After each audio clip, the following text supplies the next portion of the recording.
আলাইকুম গাইস। এই যে আপনারা দেখতে পাচ্ছেন এখানে আমাদের প্রতিষ্ঠানের কিছু সিনিয়র ভাইরা আছেন।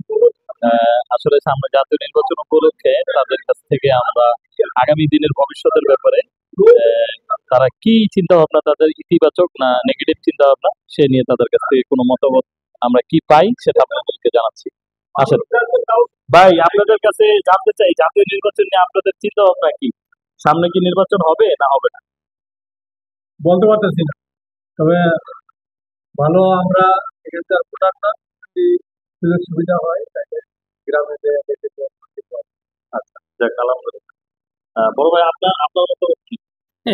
আমার মত হইলো যে নির্বাচন হবে কি না হবে না সেটা তো জানি না, তবে হইলে আমার পছন্দ প্রার্থীতে এলাকা যেমন আমার পছন্দ প্রার্থী আমি তাকেই দিই। কোনো যেমন সামনে 17 বছর চলে গেছে, আপনারা আসলে স্বাধীনভাবে ভোট দিতে পারেন নাই, এই ব্যাপারে কোনো ক্ষোভ বা কোনো কিছু কি আছে আপনার বলার?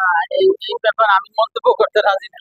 আচ্ছা, তো আপনার আপনার বড় ভাই? আমার বলবো আমি তো আশি সাল থেকে এখানকার ভোটার না, এখানে ভোটার দিতে ভোট তো সামনে আপনি ভোট দেন, আপনার জন্য আমরা এখন কি করি? আমাদের যদি এরকম ভালো দল আসে তাহলে ভোট দেবো, আর যদি সেই দল ভালো দল না আসে তাহলে আর ভোট দেবো কারে?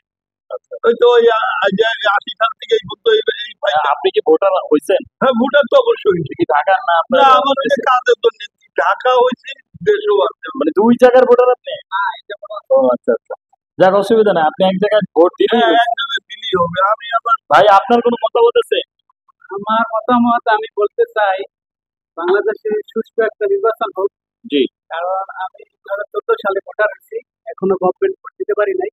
আমরা আমরা আশাবাদী আপনি এবার সামনে জাতীয় নির্বাচনে অবশ্যই ভোট দিবেন। আমি আমার যে দল পছন্দ আমি তাকে ইনশাল্লাহ ইনশাল্লাহ আমরা আশা করি। এবং আপনারা শুনলেন, সবাই যার যার মন্তব্য প্রকাশ করলো। আমরা চাই আমাদের দেশে সুষ্ঠু এবং সুন্দর মতো একটা দেশে সবাই যেন আনন্দের সহিত জাতীয় নির্বাচন অংশগ্রহণ করতে পারে। সবাইকে থ্যাংক ইউ।